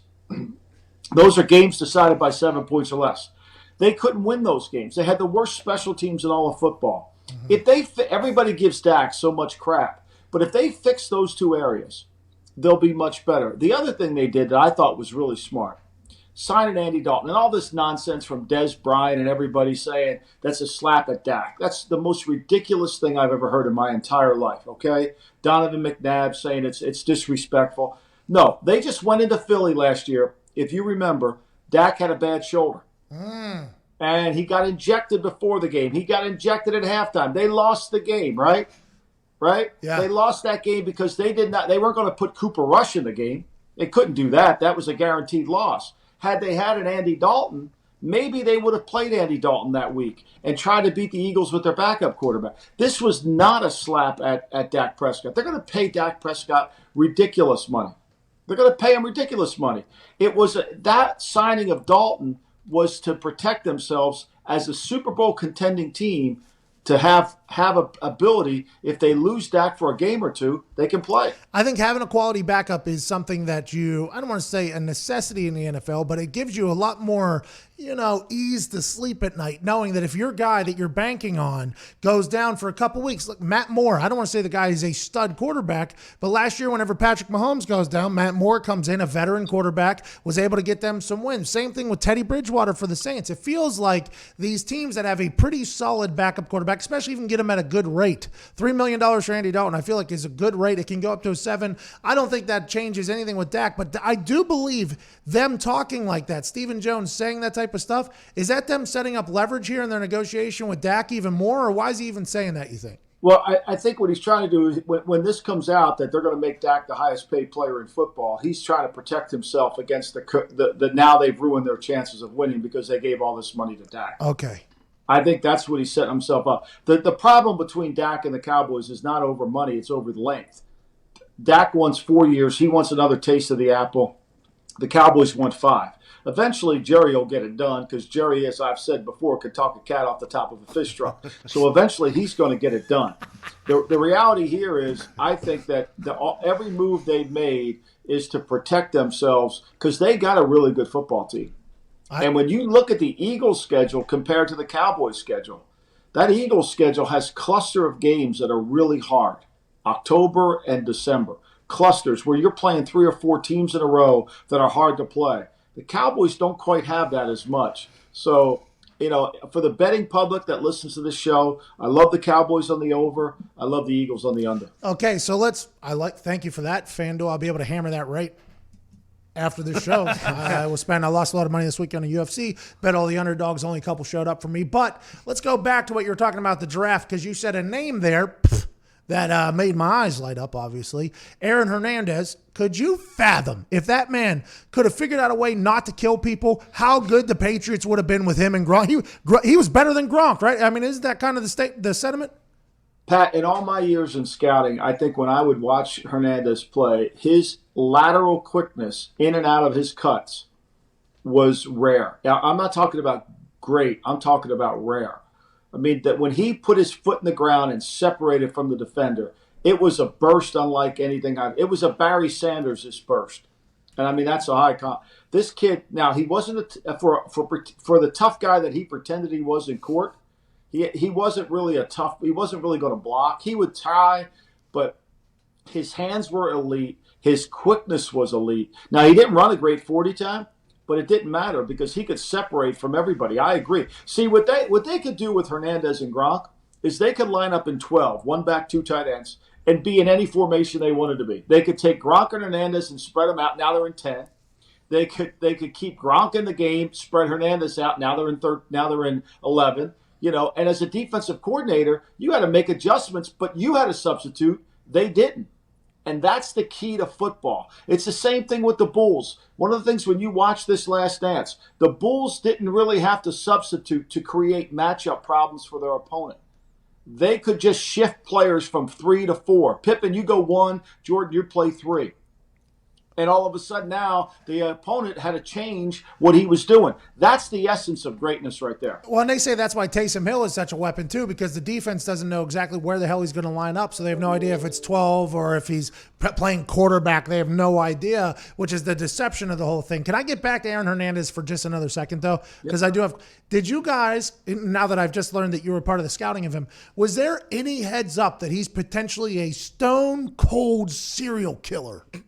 No, the knock on Hernandez coming out at Florida, if you talk to the people down there, and again, I'm not blaming anybody. I wasn't working for the Patriots at the time. I was working in for the Raiders. The word on the time, but I had a lot of conversations with Bill about him. The reality of Hernandez was it was all about marijuana. It was all about he liked to smoke dope. That was the narrative coming out of Gainesville, you know, and it wasn't that he grew up on the mean streets of Brockport, Connecticut. You know, I mean, it was like you could see the neighborhood he grew up in the documentary. It wasn't like he was in in the inner city of Harlem or someplace that's really rugged like Bridgewater, Connecticut. So no, it was more about marijuana. When he got to New England and talking to the people that were with him in New England, he was a loner. He was very aloof. He wasn't a good teammate. He did everything he had to do, but he never socialized with other people. It's interesting because usually weed would, make you not kill people. Yeah, you would eat more pizza and gain weight, right? Whoa. Let's not stereotype my favorite vitamin here. It also maybe make you work hard, look deeper into things, maybe become a better writer, maybe a musician, things of that. It's legal. We can talk about it any way we want. Bingo. Not in Indiana, but hey, we'll keep it moving here. For you, the big storyline after the draft going into the season is what? What do you think the big storyline is right now? Do you think it's how does Bill Belichick do without Tom? Because if you listen to the way Bill talked to Rich Eisen on schedule release night, he's like, I don't see what the big deal is. We just play to our players' strengths and keep it moving. Do you think it's Tom at Tampa Bay? Do you think it's maybe will the LA Rams stadium get built in time? Like, what do you think is the big storyline right now coming into the season? I mean, obviously, it's where are we going to play games? How are we going to play games? I mean, you could just look at Tesla today. Tesla can't get their plant open in Fremont, California. And Elon Musk is talking about moving, right? And so is the state of California going to allow 3 stadiums to open up? Where could those teams, if they want to play, where are they going to play? Where are they going to live? What are they going to do? To me, that's the story. The virus is the story. I think internally, when you look at these teams, I think there's where does Cam Newton go up? I wrote about this for The Athletic. I mean, look, if Cam Newton were on the Bears, I would bet the Bears on the over of 8, right? But I don't like the Bears where they are right now. And if Cam Newton went to Pittsburgh, I don't know what kind of shape Ben Roethlisberger's in right now. I mean, Jay Glazer talked about him not being in great shape. So I think that where does Cam go is an interesting conversation because he's better than most of the quarterbacks who they think they are. Is it because of the personality that he has? People are worried bringing that into the locker room. Like, hey, if you're going to be our backup quarterback, you can't be a distraction, much like the Tim Tebow conversation was, much like the Colin Kaepernick conversation was. Now is Cam Newton falling into that where, hey, if you're going to be a backup quarterback, you can't be a distraction. But I don't think he's a backup quarterback. The guy looks better than he's ever looked. He's not a backup quarterback. He's a starter. The problem is if you bring him into, let's say you bring him into Chicago, every player in the Bears locker room is going to gravitate to him. Then Trubisky, the legend of MVP Mitch, dies. He got no chance to beat him out. If you bring him into Jacksonville, right? If you bring him into Jacksonville, Jacksonville's like, look, we want to lose. We want to tank. We'll sign Mike Lennon, right? Right? I mean, if there ever was an indication a team's trying to tank, like if there was like a profile that you would put, if you follow these 8 steps, you can tank. The Jacksonville Jaguars have followed all 8 steps. I mean, David Caldwell, the general manager, he's Harry Houdini. I mean, I'm just going to change his name to Harry Houdini because he's a magician. He's had more bad drafts than anybody, and he still has his job. And so they're tanking. So they don't want Cam because if they brought Cam in, they might actually win. Whereas like Denver, I get Denver. Like if Denver brought him in, then Drew Lock wouldn't really be the starter. I get that. I mean, the way Locke played the last half of the season, 7 touchdown passes, they're 5-1. He deserves to kind of have a little place. But like the Raiders, I think the Raiders would be interested, but not until after September gets started. So I think the guy's a starting quarterback. I think Pittsburgh would be the ideal place for him because Mike Tomlin could handle him. A, and B, it might actually get Big Ben's fat ass in shape knowing he's got Cam sitting right there. Jeez. Just because Jay Glazer takes a shot at Ben Roethlisberger doesn't know he looks. Have you seen his pictures? Yeah, he looks better than he's ever looked in the body. His face looks disgusting. I mean, it looks despicable. It looks bad, too. It looks like I've ate 75 cheeseburgers today. It's quarantine. It's quarantine. All over. Glazer walked those comments back, hey, too. Glazer said that Roethlisberger reached out to him and said, hey, don't you ever put my fat on the internet like that. But this is allegedly the first offseason that Roethlisberger has worked out in his entire career. Now, granted, it might be because he's being forced to because of rehab. But I think Roethlisberger is going to be good. But Roethlisberger always gets injured at some point because of the way he plays. If you don't have a backup that's ready to go, now granted, geez, that's not a good look for him. But if you don't have a backup that's ready to play, you automatically have what happened last year, which was helmet easy, Lombardi. All right.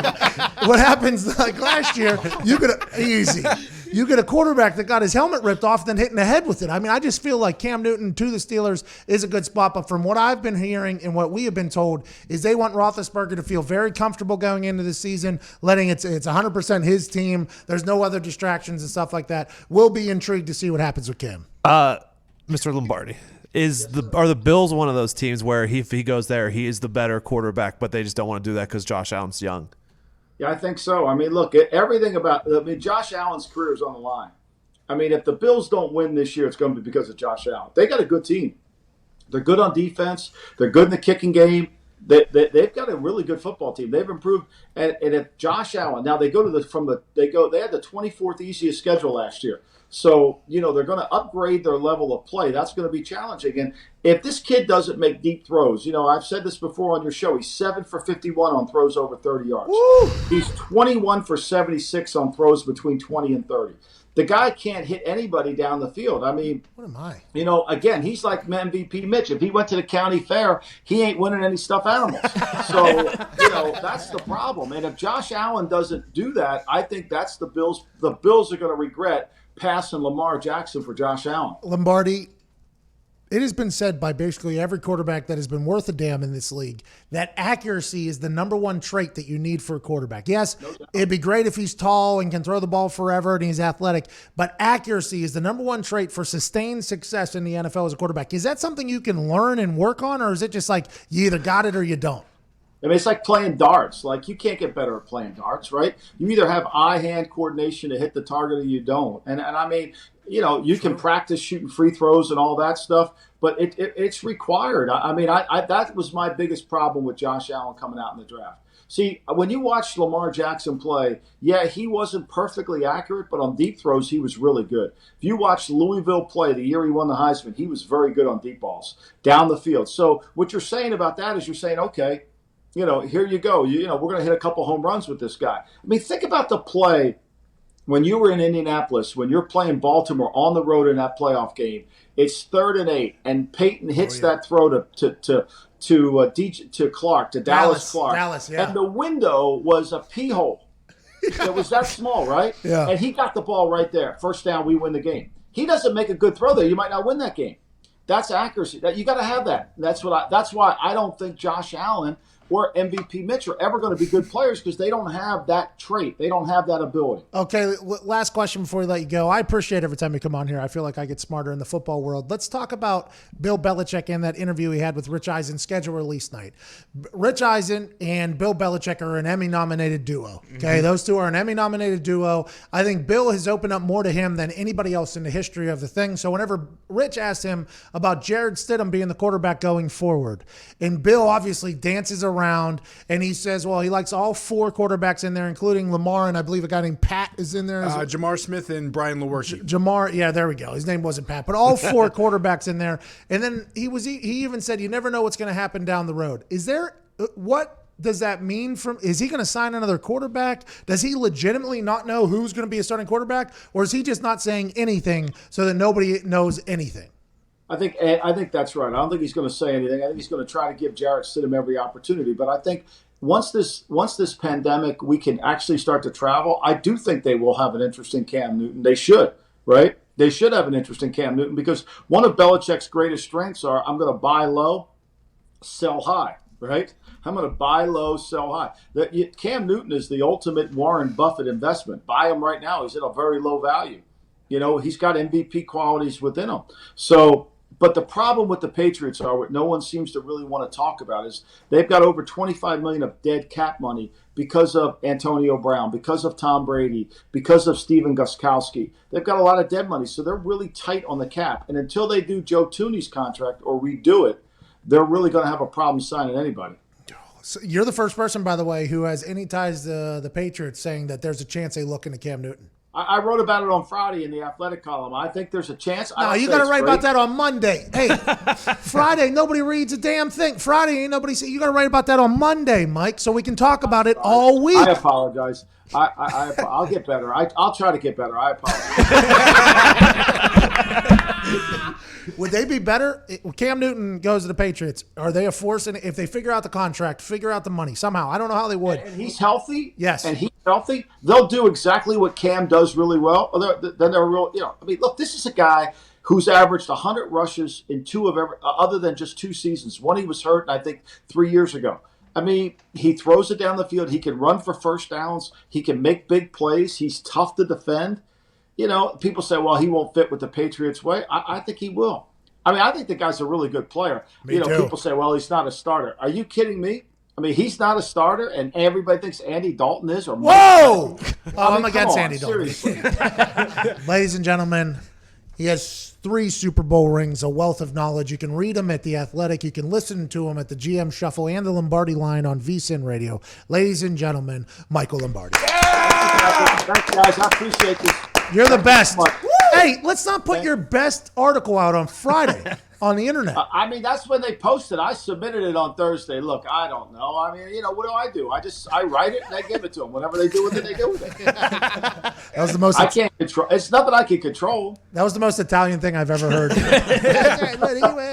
Paisan. What am I going to do? Paisan, Michael Lombardi. Thank you, guys. All right, we got to get to another break on radio. We'll answer some phone calls during that break at youtube.com/The Pat McAfee Show. Zito has an ad read on the other side, so go ahead and get the panties ready for that. 41 minutes after the hour on Monday, May 11th. You're listening to The Pat McAfee Show.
That Mad Mel shirt is one of my favorites that we've ever put out, honestly. It's one of my favorites. You can get it right now, store.patmcafeshow.com. You can also buy official Shot Gang shirts, which, by the way, if they don't move, I'll tell you what's going to be dying quickly. Shot Gang. Going to be dying quickly if those shirts don't move, boys. I heard you guys had a great weekend of killing aliens, though. Oh, yeah. And, Happy hunting. and your little gang, too, is a bunch of savages. All these videos that have been tweeting at Shock Gang of them taking out aliens. I mean, I feel like you guys are really doing this planet's job by wiping out these aliens. But Foxy and I both believe that you guys aren't fundamentally sound enough to run an actual business with this Shock Gang, and this is going to be something that's going to end up falling off. Isn't that right, Foxy? Yeah, just no teamwork. I chimed in on Friday night for about 30 seconds, and I saw Z get absolutely clobbered by a purple alien, dead, and no backup. He had absolutely no backup. Who doesn't know the ins and outs of the business. He's out there riding his tandem bicycle with his girlfriend licking ice cream cones, okay? We just stay in your own world. You're riding tandem bicycles? That sounds fun, though. I've never done that before. Does not sound fun, but don't do that. Don't do that. If that's what you were doing, I've never rode a tandem bicycle, but it doesn't sound bad. Man, it sounds disgusting. It sounds better than getting killed by purple aliens with no backup. Bingo. Anyways, every once in a while, me and Foxy think that this Shot Gang is going to die, by the way. This is an easy come, easy go situation, in and out situation, like our office has a lot of these. Shot Gang is the most recent one. But if you want to buy a shirt and make sure that thing lasts longer, I mean, Foxy and I would be impressed. Yeah. We'd be surprised. Shock. Get swimming. We'd be surprised. Very surprised. But we'd be impressed. Every once in a while, I dive deep in the YouTube comment section for YouTube questions. And someone's jealous the pub's dead. Yep. The pub is dead. You sell as many shirts Not as true. the pub. Hats off to you. It's going to be tough. But from what I've been told, the gang is off to a very hot start in the Shot Gang store merch world. From what I've been told, the Shot Gang has been showing up in the store, which, by the way, is how we justify whether or not something should continue to exist. For instance, the pub, just like its merch, died. You know what I mean? Yeah. Pub's dead now. Pub's dead. Now they're living in an extended Airbnb among other coronavirus survivors and keeping it moving. Every once in a while, though, we like dive deep in the YouTube comment section for some YouTube questions. YouTube question.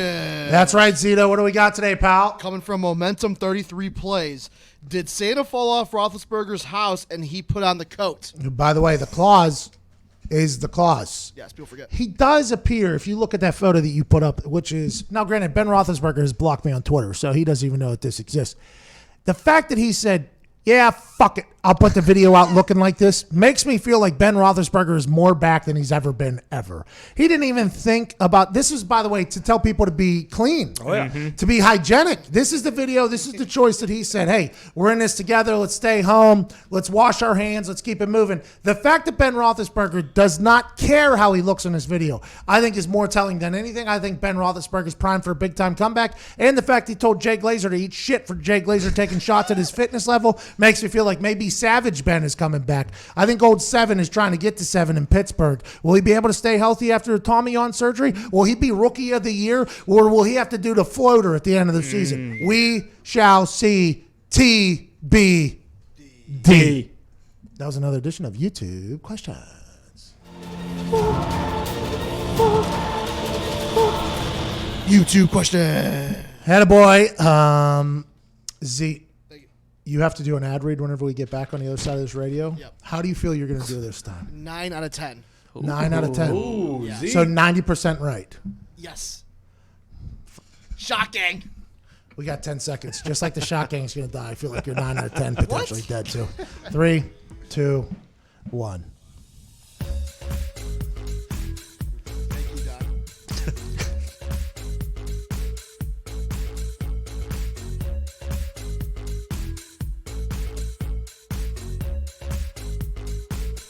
Welcome back to the Pat McAfee Show, Monday, May 11th. It is now time for a reading. That quote of Jerry can talk a cat off the top of a fish truck. It's a great line. Now time for a reading by Zito. Thank you, Pat. No problem. If you're listening to the show right now, I want you to take a second and look Don. Don. When was the last time you shaved your junk? Long time ago. Oh, yeah, it's been a while. Don't lie. Yeah, I'm not. Okay, let's take a second to thank our sponsor, Manscaped, for holding you accountable to get rid of the funk and shaving that junk. Here's some talking points. Manscaped is the only men's brand dedicated to below-the-waist grooming and hygiene. Manscaped is forever changing the grooming game with their Perfect Package 3.0 essential kits. Attaboy. And of course, let's not forget about the crop crossover. No. Still 9 out of 10 right now at this point. Yep, still 9. An anti-chafing ball deodorant and moisturizer. You already put deodorant on your armpits, right? Yep. Yeah. So why are you not putting deodorant on the smelliest part of your body? Great question, Zito. I don't, there's nothing else after that, so I'm going to keep going here. Attaboy. Subscribers get a new replacement blade refill for your lawnmower trimmer delivered to your door every 3 months. Make sure your trimmer always stays fresh and clean. Hey. Yeah. Bring this son of a bitch home. So I'm going to call the action real Hey, quick. bring this son of a bitch home, Zito. Going home. Let's go, Zito. Get 20% off and free shipping with the code America at manscaped.com. That's 20% off with free shipping at manscaped.com. And use code America. Your part of your body and your balls will thank you. That's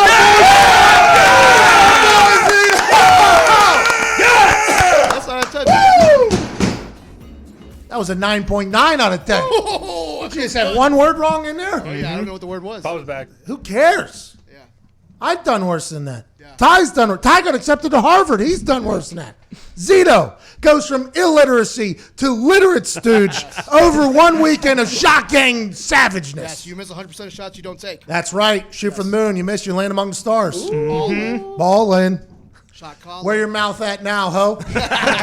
Another Michael Jordan quote that doesn't get talked about nearly enough. Zion's former marketing agent claims Zion received illegal benefits to attend Duke. She said she'll drop her case against Zion, in which she's asking for $100 million if he comes out and admits the fact that Adidas, Nike, among other people, were giving him benefits to attend Duke and that the Duke folks knew about it. She also is asking for his stepfather and mom to come out and say all these things. And I would like to say Gina Ford, Zion's former marketing agent, is a stooge. Listen, everybody knows that if you get Zion as a client and you watched him on Instagram for the last 10 years, you know he's going to be a megastar.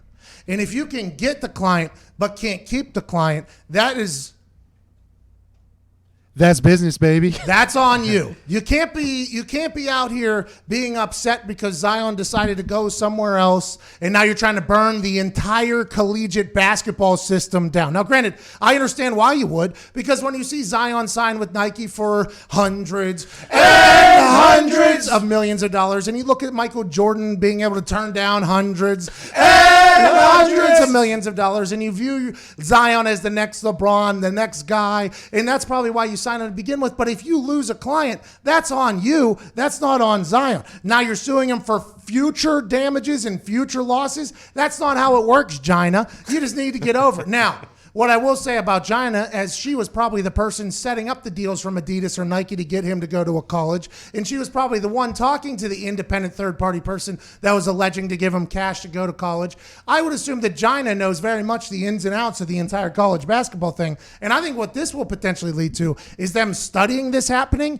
And from what I've learned from watching The Scheme, which is an entire documentary about a guy named Christian Dawkins in Detroit, this happens everywhere. This could be, now Gina's trying to take down Zion. That's not going to happen. This could be, though, the downfall of collegiate hoops as we know it. We already know 3 of the top basketball recruits are going to the G League this year. They're going to make anywhere from $300,000 to $500,000, minus shoe deals and outside advertising deals that they couldn't have made in college hoops. But now that they're going to investigate Duke, which means they're going to investigate UNC, which means they're going to investigate everybody else. This could potentially be the collapse of collegiate basketball as we know it, because from what my understanding from watching The Scheme and now hearing this is happening everywhere. Every single college basketball player that you see, aside from the little white kid that gets in for the final minute and gets a huck up a 3 from half court because it's his only time ever being on the court, from what I've been told and what I've learned is that this has been happening since they're in junior high.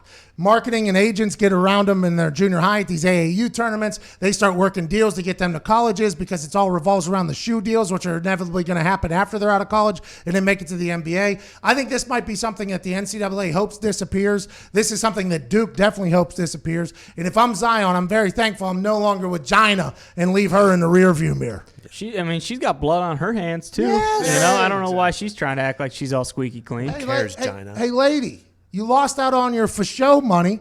probably looking for mo money, and now you're going to end up with no money. That sucks for Jonna, though. She's going to see him just cash cow just all the way to the top, and she's going to be like, I messed that one up somehow.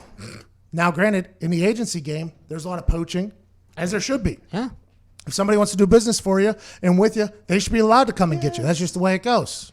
Now, granted, I met Zion's stepfather and mother whenever I introduced him at that Pelicans-Lakers game. Great people, looking out for his best interests. I assume there's a reason they went on from Gina to somebody else, mostly because we've never heard of Gina. I assume the person they're with now is a much bigger deal, but I assume he's going to make a lot of money and Gina's going to get a little bit of a payoff here, either from Duke or the NCAA or somebody else to keep her mouth shut so this doesn't completely collapse the collegiate basketball system. I mean, everyone's doing it. Everybody, from what I've been told, everybody's doing it. And the G League's sitting there like, we can afford another 50 college guys to come here and pay and play. I'd watch G League basketball if they just get all the one and done guys up there and they're just balling out night in, night out. Sign all their shoe deals. Probably better for shoe companies too because they can lock guys in a lot earlier. Sure. Cheaper deals as opposed to after they go and dominate in college. Is Gina going to be the one that takes down all of collegiate basketball? Potentially. That'd be sad. Also, if the G League gets an influx of all these good guys, that wouldn't it stand to reason that they're going to get a much bigger profile TV deal as well? Oh, yeah, primetime television. Oh, yeah. Oh, yeah. And all the people that have deals right now with college and Turner and CBS for the March Madness, they're all going to want to renegotiate if you're not having the stars anymore. And G League's getting stars. Those deals are going to – this Gina could be the domino that changes the entire game for college basketball. Gina Ford, that's her name? Yep. Yes. Gina Ford, taking it all down. Those Fords. Oh, wow. Don't really know what they're doing. I Not guess. related. Come on. They're probably definitely related. But hey, Gina, go get another client. You know, that's the business. Lose client, gain a client, hustle, make the money. You can't just be like, oh no, you can't be wallowing in your sorrows. You know what I mean? You can't be wallowing in your sorrows like that. But I can understand how she would want to burn the entire house down if she got screwed. Yeah, hell hath no fury like a woman scorned. Or an agent that saw $100 million That walk too. out scorned. That's tough stuff. Oh, well. Doesn't have anything to do with us. No. Nope. So we can say whatever the hell we want. If there's no students on campus, there will be no sports, says Mark Emmert. Adam Silver said, hey, we're not 100% sure what's going to happen. Shaq said, don't do that. No more pass interference because Alberto Riveron stunk. Last Dance was cool. Zion's gone. UFC happened. We'll talk all about that at 1 o'clock with McAfee and Hawk Sports Talk. This has been the Pat McAfee Show. You're the best. Come and kick it with pop. We just do it for the brand. Come and kick it with Hawk. He smoking up, feel like a boss. Come and kick it with Hawk. He smoking up, feel like a boss.